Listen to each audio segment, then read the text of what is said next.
Hi, Mr. Billy Walker. Welcome to the show, sir. Amazing to have you on. Thank you so much for your time today. Not a problem. Thanks for having me. Absolutely. So, listeners, to set the scene today, I've driven all of 5 minutes from my house to the wonderful Glenallachie distillery here in the heart of Speyside. We are sitting in this amazing office at the distillery. And Billy, before we get into how you got into owning this amazing distillery, I want to rewind a little bit here and dig into this incredible journey within the whiskey world that you've had. Unfortunately, my co-host Nicholas Palaki can't be here today, but I believe you're both Dunbarton boys. Yes, we're both Dunbarton boys. Yeah. So I know there's a lot of whiskey around there. So your upbringing, was that kind of based around about whiskey? Did you get into it at that point in time? Well, quite early. I mean, I by profession, I'm a chemist. I studied at Glasgow University, but coming from a whiskey town, which was certainly the spiritual home of Highland Walker, Scotch whisky, but I mean, you also had J&B, who had a significant presence there, and indeed a bottling plant. But there was also a number of other smaller companies, McGavigan's in Bon Hill. There was Newton Bond. So there's a lot of whisky activity going on in the town, and there was almost an inevitability that at some point I would either be attracted to it or be invited to be part of it. And I spent 5 years doing research and pharmaceutical research, which I enjoyed enormously, but as I say, it was inevitable that I would be attracted to the whiskey side of things, basically because of my upbringing. And so I joined Highland Walker Ballantyne's, was my first venture into, and a fantastic company. And at a time when there was much less consolidation in the industry, so there were a lot of private companies, and Highland Walker gave me a fantastic opportunity to learn the ropes and, frankly, to get involved in all aspects of the industry. And then, of course, I was attracted into the blending side. Mm-hmm. And I'm assuming, going back to when you were a pharmaceutical research chemist, that kind of helped with that, or? Yes, it has helped, and it has never failed to help. But if you had to ask me, is it chemistry or alchemy or instinct, I would have to go in terms of my experience would suggest that go with your instinct always. Mm-hmm. Fantastic. But love that. The chemistry knowledge is quite important. It explains quite a lot of things. Yeah. And it sets you off. It also gives you, it challenges you to go off in certain directions in terms of some of the things you're looking for. And a lot of that is wrapped into what we do in terms of distillation style, cut, length of fermentation, and indeed then it falls on into the kind of what we do in terms of the maturation process, what we start it off in, how long we give it in this style of wood before we move it into another style of wood. And much of that, although it's instinct and it's experience, there is a very sound chemistry grounding behind all of that.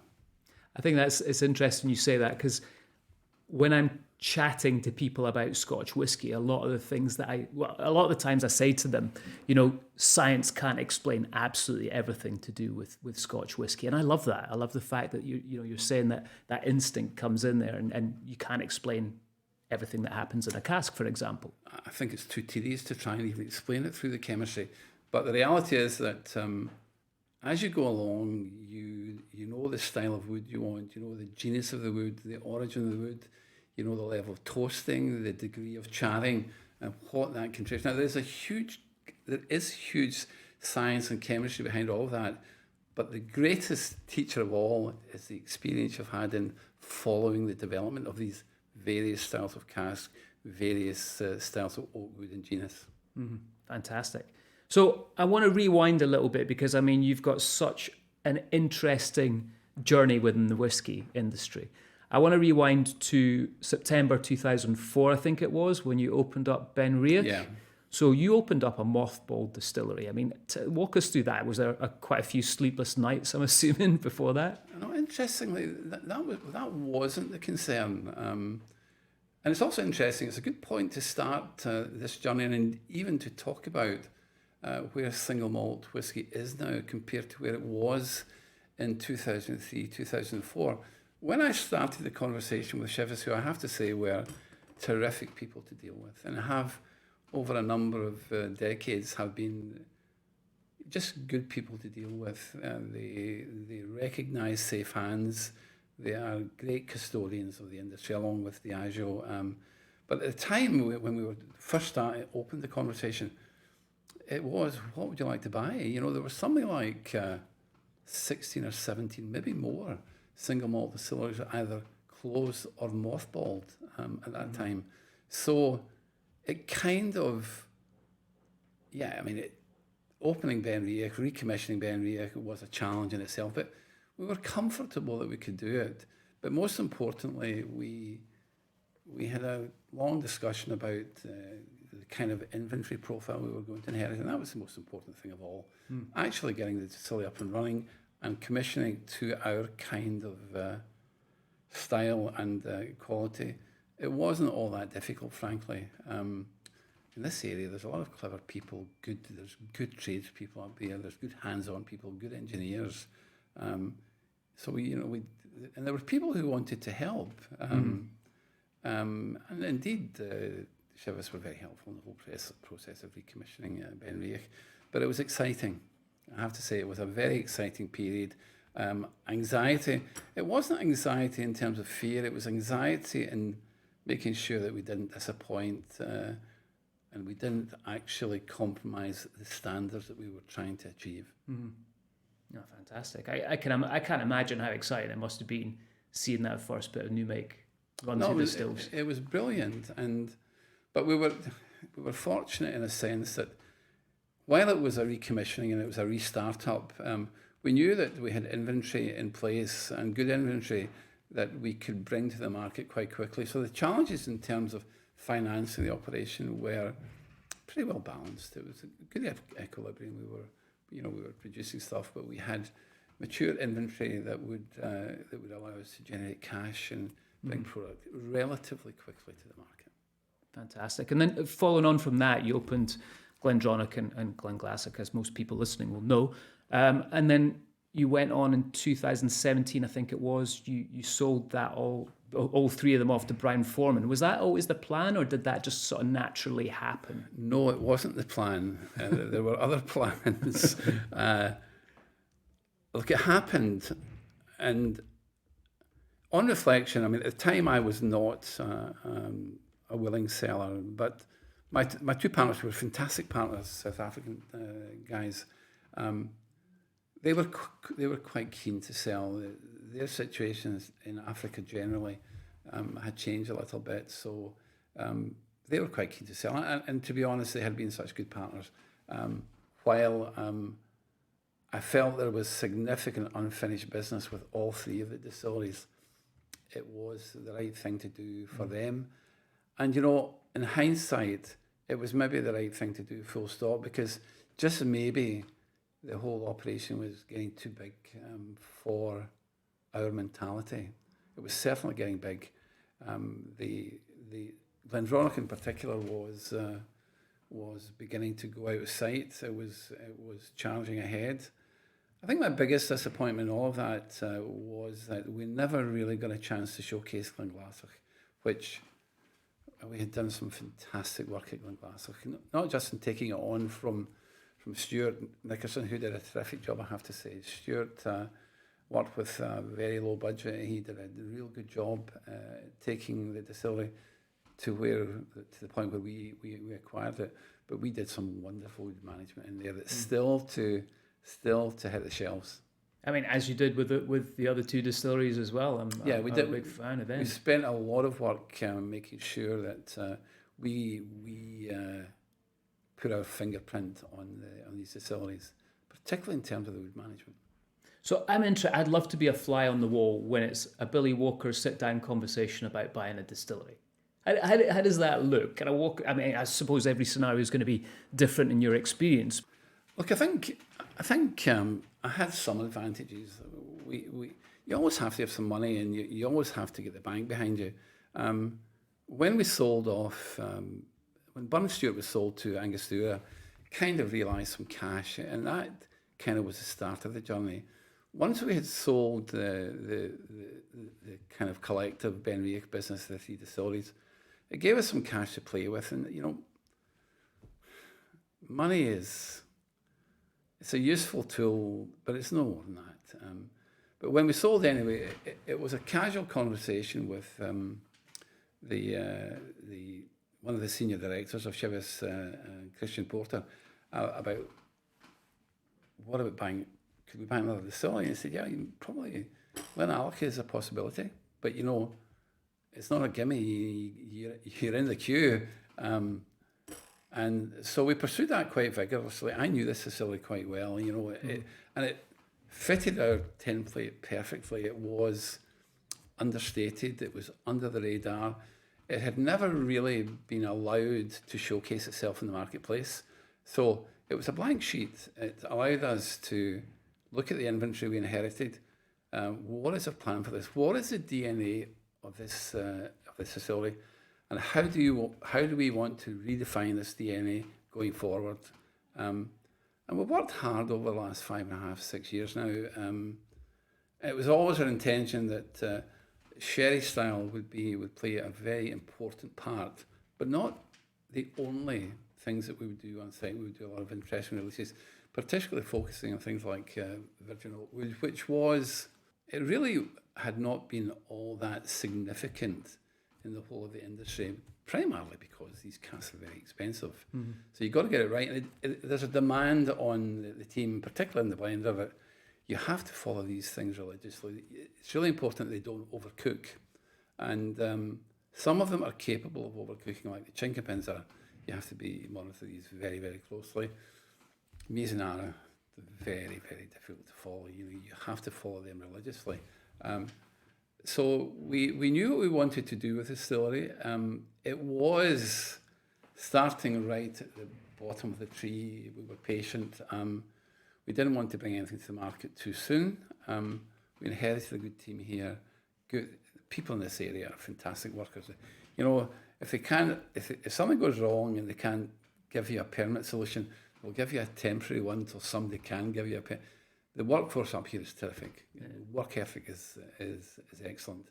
But the last 5-6 years have been terrific. In the market, incidentally, and we have to recognise that there is out there, in terms of single malt, huge enthusiasm and a really growing and knowledgeable consumer base. So you can't, you need, if you don't hit your target, these people will let you know. Yeah, no, absolutely. And it's amazing what you've created here. Going on to Glenallachie, which you've just done amazingly well, because I was about to do that and you did that perfectly there. So thank you for the segue there, Billy. But I mean, not blowing smoke up your arse here, but I love this distillery. I love what you're doing here. This is the closest distillery to my house with a visitor centre, so I bring a lot of clients here. They always enjoy the experience that they get. Your staff are fantastic. They're so welcoming. Liquid is beautiful. But you touched on it a little bit there. I'm interested to know, after the sale of the other 3 distilleries, right? Everyone thought you were just going to disappear on a desert island and set about scratching yourself. But you came here and bought here. Was it just something that you're restless? Was there unfinished business? Is that why Glenallachie happened for you? I think there was unfinished business, but there's also, you need to wake up in the morning with a purpose. Right. Sitting on a Caribbean island is not a purpose. And sounds all right to me, though. Well, look, it might be okay for a couple of weeks, but, there was unfinished business. Look, this is my life, not being part of it would have created quite a big vacuum in how I live my life. And to be honest, I feel very fortunate that the kind of planets actually aligned to allow me to buy Glenallachie. I mean, it could have been that, hey, that's it, the game's over, there is nothing available. And my suspicion is, if it happened today, it would be very difficult to acquire a mature distillery that had been kind of working away under the radar. And that's our kind of distillery, something that we can take from virtually a standing start and just be clever or creative. That's amazing. Talk about right place, right time, right? Yes, for sure. Everything happens for a reason. So let's go back to that. You purchased this from Chivas, and then I'm assuming you had thousands of casks to go through and look at. How does that happen? Do you look at the kind of inventory and go, right, that one looks interesting, I'm going to jump on that first, or do you just run into the warehouse and go, right, let's attack this No, warehouse? I think we would have a look at the inventory in terms of the wood history. Yeah. And it's not always the case that you want to have the richest wood, because there's things you can do with wood that has been, let's say, less than active with the spirit. There's other things you can do later in its development. But essentially, we looked at the history of the wood, and we chose on the basis of this is in our head. We're saying, look, we need this. We certainly need this style of wood, which would be fresh American barrels. We need as many sherry casks as we can possibly get. And then we'll look at what else is interesting there. Well, in truth, this distillery was very conventional in terms of how it matured its whiskey originally. We've kind of turned that on its head now, and we're giving it the chance to, how are you going to behave in this cask? Let's see. And we'll follow it, and we will understand. It will tell us a story of, Scottish Virgin, be careful, maybe 2 years, 2.5 years. And if you don't use it then, let it go for another 3, 4, 5 years. Then it will move into another phase of how it is developing the flavour profile. And as the strength is dropping, I don't know if you're a chemist or you understand, but I think there's a thing called the solution characteristic. So if you put whiskey into a cask at 60% alcohol, then it will start extracting soluble characteristic from the wood that dissolves in alcohol at that strength. As the strength goes down, you're then seeking to take into solution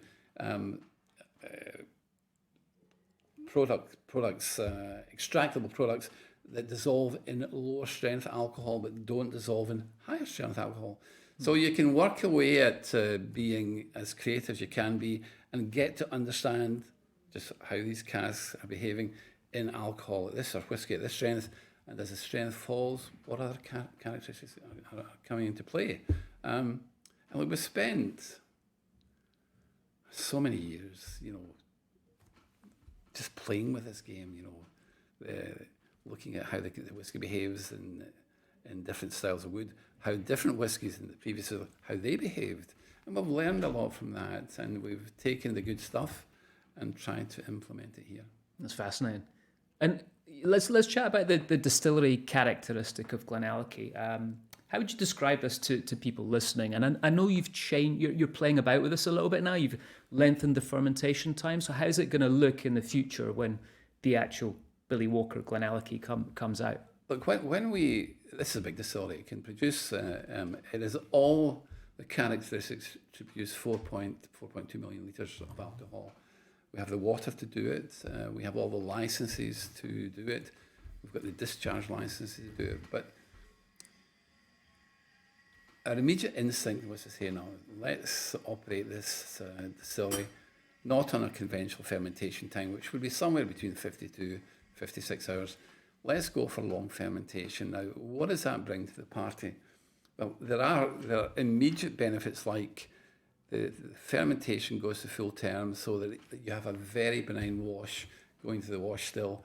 So it's very unlikely you're going to get excessive bubbling. So you don't get any solids into the neck. So you don't get any bad burning and giving you off flavors that can happen.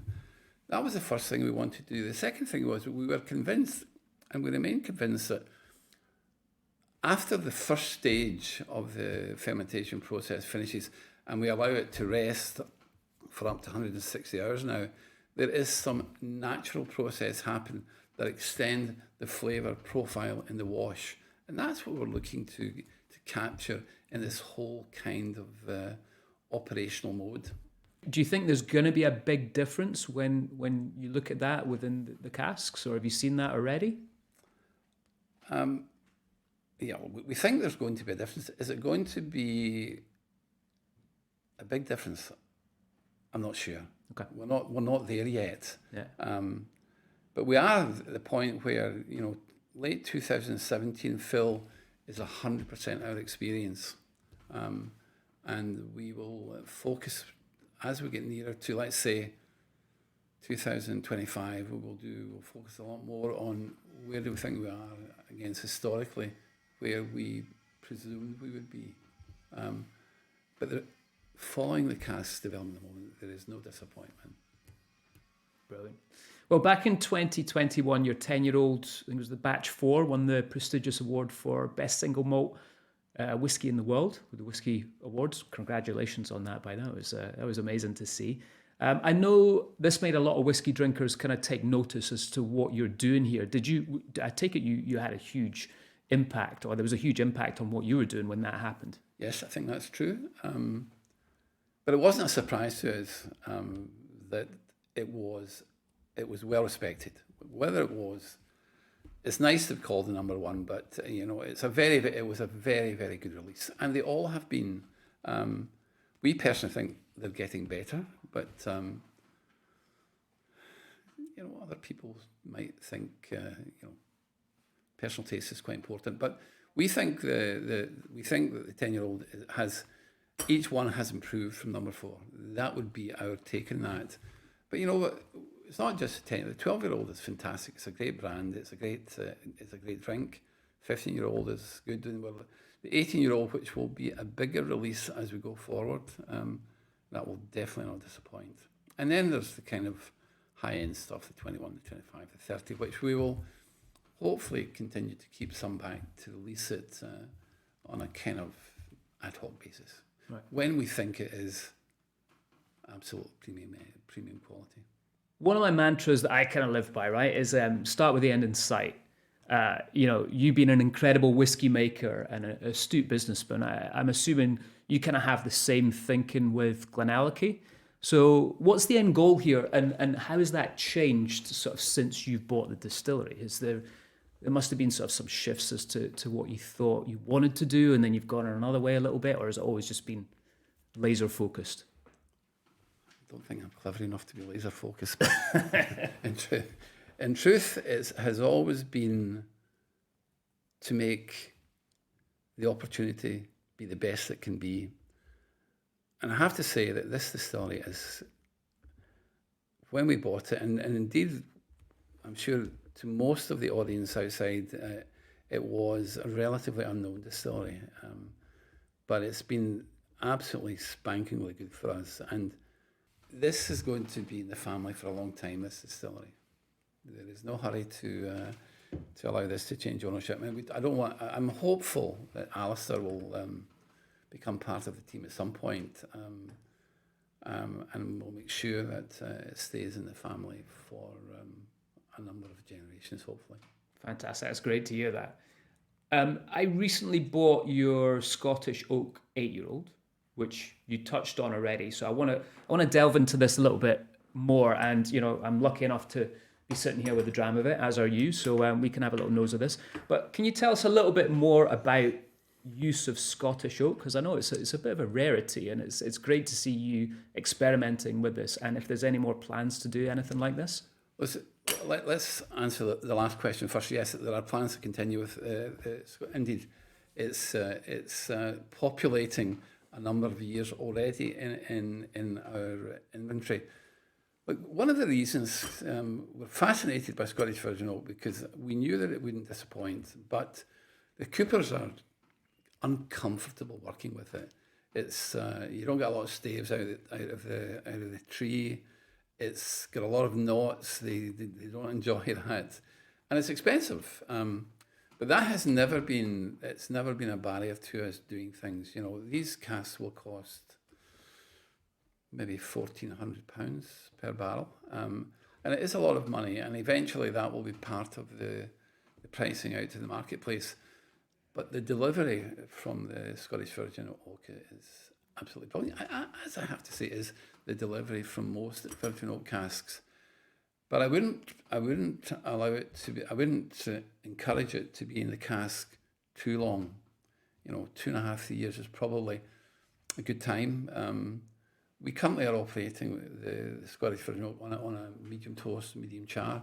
We are tempted to look at heavy char, and we will look at heavy char. And What that will probably do is probably give a greater degree of caramelization. So you might get more treacle notes, more butterscotch notes, more toffee notes. But it also will allow the whiskey to more quickly penetrate into the wood and maybe, just maybe, give a quicker extract. Mm-hmm. This is amazing. I mean, even though I bought a bottle, this is the first time I've nosed this, and it's just so fruity on the nose. I mean, can you tell everyone what you get when you nose this, Billy? I mean, I'm sure on the nose. My first impression, as always with the Virgin Oak Cask and Scotch, I'm getting butterscotch vanilla, orchard fruit, and I always get a hint of orange peel and maybe cinnamon. And there is good chemistry behind understanding why these would be present. It's incredibly smooth on the palate. The ABV on this is it up in the 50s? I can't remember. I think it is. This one it'll be up at 50s, 50, 48 to 50. I'm not sure what the last bottling was. I'm excited to open my bottle now. That is absolutely stunning. It's really interesting. I know Fettercairn are doing a little bit with Scottish Oak as well, but it's great to see you guys. Fettercairn are, and I have to say, a big kind of call out to White Mackay. I think White Mackay did it some years ago as well. But they are expensive. And again, as I say, you have to monitor them. All casks you have to monitor closely, but Virgin Oak cask it's got powerful delivery. That's why we use it. That's beautiful. So, I mean, keeping on the subject of oak and what you can use now, with the relaxation laws with the SWA, did you run out and buy a load of mezcal casks? Are you excited about this relaxation, or do you just think it's a bit of a novelty? Look, we were comfortable to operate within the framework of the license that existed in the last historically. Are we tempted to use tequila casks? No, we're not. We're not rushing to use tequila casks. We will have a look. We are more interested in some of the fortified wine casks. I'll let you have a look at some pilots we're doing before we bottle in a couple of months. There's some wonderful casks out there. And one of the interesting things about fortified wine casks, or indeed wine casks in general, is that A, they have not been charred, and B, they have only been presented with alcohol somewhere between 15 and 22, 25%. There's a lot left in the wood. They haven't been presented with alcohol between 55 and 60%. So it's a very interesting journey for whiskey in some of these unique wine or fortified wine casks. The ones we're working on at the moment are Ruby Port, Moscatel, and Marsala. They give wonderful delivery, but you maybe have to be patient and give them longer in the wood, maybe 4 or 5 years. We're looking at champagne Sauterne casks. We know the Sauternes and the champagne casks are fantastic. But again, you have to be patient and give them a decent amount of time interacting with the wood. So look, there's a lot of interesting things going on, and it's all about being creative. You don't need to follow the pack. It's like sometimes the pack's right, but we've looked at, for example, going back to Virgin Oak, we've looked at Spanish, we've looked at Chinkapin, which is a very interesting American oak wood in the Missouri and in the northeast of America, Ozark region. It gives you, while you get all of these exceptional vanilla, butterscotch, coffee, toffee, treacly notes, this also gives you a kind of licorice fennel note. And again, you have to manage these very, very sensitively because you can overcook these. But we've looked at Russian oak. We're doing a lot of work in Mizunara, very expensive cask. How much is one of them setting you back right now? 3,200. Jeez. But the expectation in delivery is high. Again, it's casks that you have to monitor very, very, very closely so that you don't overcook the first phase. But there is an audience out there who have such an appetite for these interesting woods. We looked at Russian oak. We thought if we could get some Russian oak from the same latitude, eastern seaboard of Russia, same latitude as Hokkaido, we might be in with a chance here of getting something similar to Mizunara. It's not true. But what is interesting, we're looking at Mongolian oak just now, and that might be true. Yeah.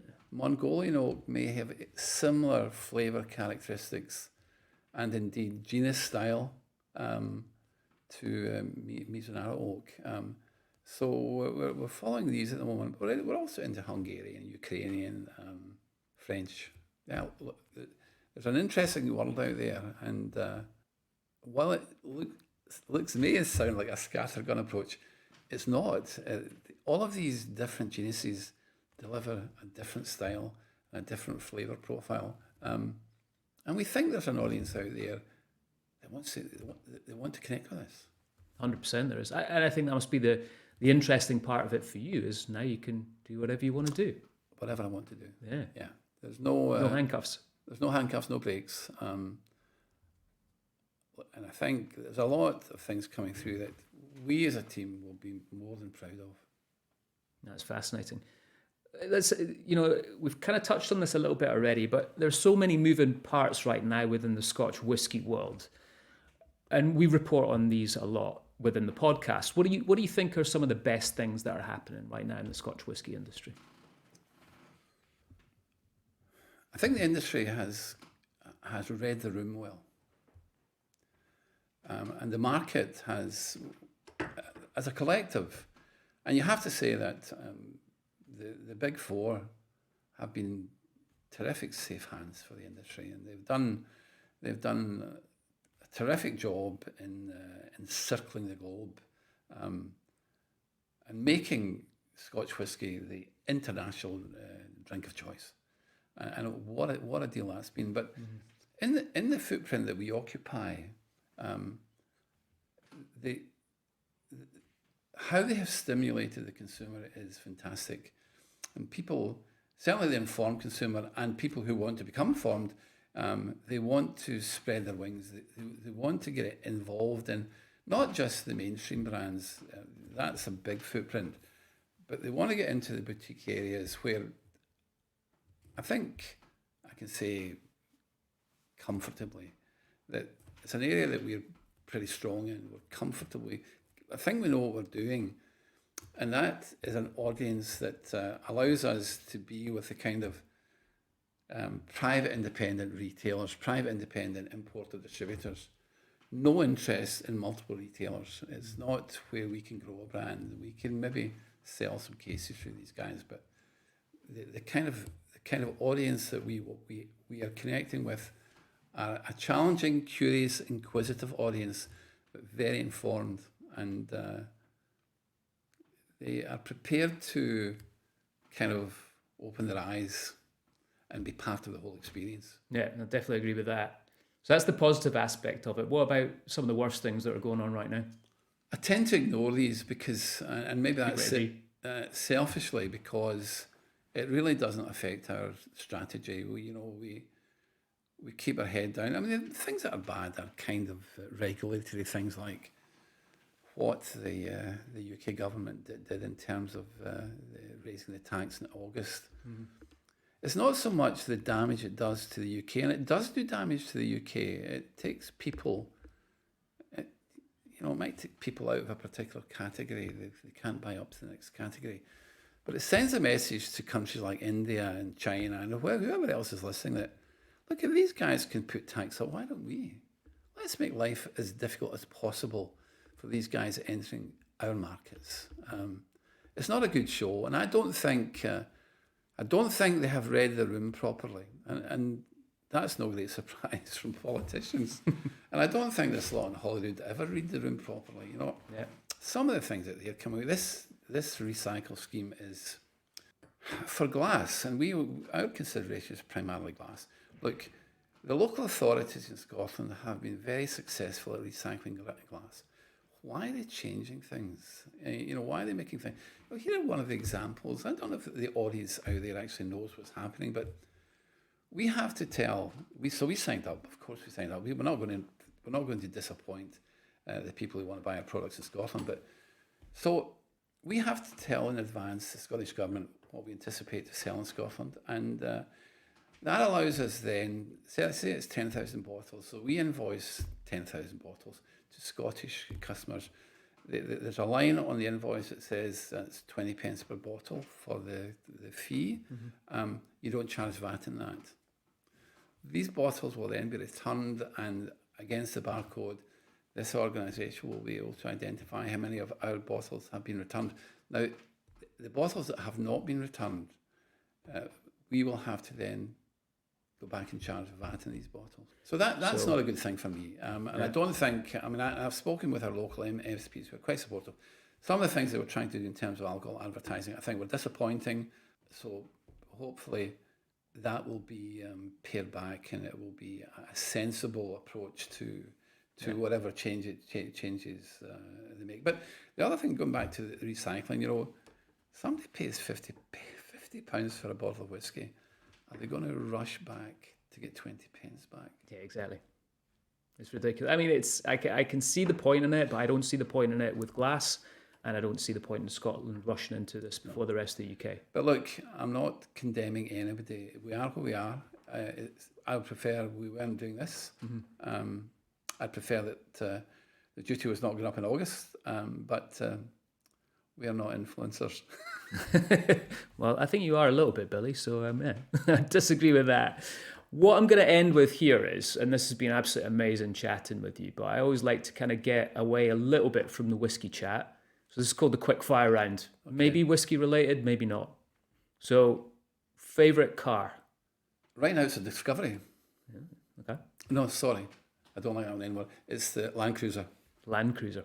Best bit of advice for anyone looking to get into the whiskey industry? Do it. It's a fantastic industry. Best bit of advice for anyone looking to open a distillery? Oh, that's a more difficult one. But be patient and tailor your plan to the monies that you have available, both in terms of private money and banking money. Favourite thing for you to do when you're not making whiskey? I watch football. Any team? Rangers. There you go. A celebrity that you'd want to share a Glenallachie with, dead or alive? He's not a celebrity to most people because he's a very famous and wonderfully important scientist called Professor Linus Pauling. And what did he do? He has Nobel Prizes, certainly in chemistry and maybe even in physics, but he was a genius scientist, a man before his time. In fact, I'll tell you, I was telling the team this morning, in my early days at Highland Walker, we had a visit from the Preston North End football team, who was managed by Bobby Charlton, and I was asked to host the team and Mr. Charlton around the distillery and the bottling plant, and everybody knew him. Everybody knew Bobby Charlton, who was a charming and very, very well-mannered gentleman. The next week, Professor Pauling was over discussing with one of the Glasgow University surgeons about the use of ascorbic acid in the treatment of cancer, which never quite got off the ground, but it had some merit at the time. And I was asked to show him around the distillery. Not one person recognised him. No way. And that's modern life. Even then, it was life. Yeah. So you're allowed to drink 1 dram of Glenallachie for the rest of your life. What's it going to be? I would go with the 15-year-old. Okay. Best whiskey outside of Scotland that you've tried? Listen, I did some work with Cooley, and I thought I kind of was instrumental in creating Connemara. I'd go with Connemara. Dream holiday? Not a great holiday person. But if I had to go somewhere, I'd go to Cape Town. Favourite person in the whiskey industry? Oh, it's a tough one, Billy. That is quite a difficult one because there are some great guys, but I would be proud to. I am proud to consider Richard Patterson a friend, Mike Kidd as a friend, Andrew Symington as a friend, and David Stewart, wonderful blender. Look, there's a lot of good guys in this industry. There's too many to name, but these guys are pretty well up the league. That's a good posse right there for sure. Yeah. Well, Billy, thank you so much for being on the show. Thank you for your time today. It's been an absolute pleasure, and thank you for the dram as well. That's amazing to taste that.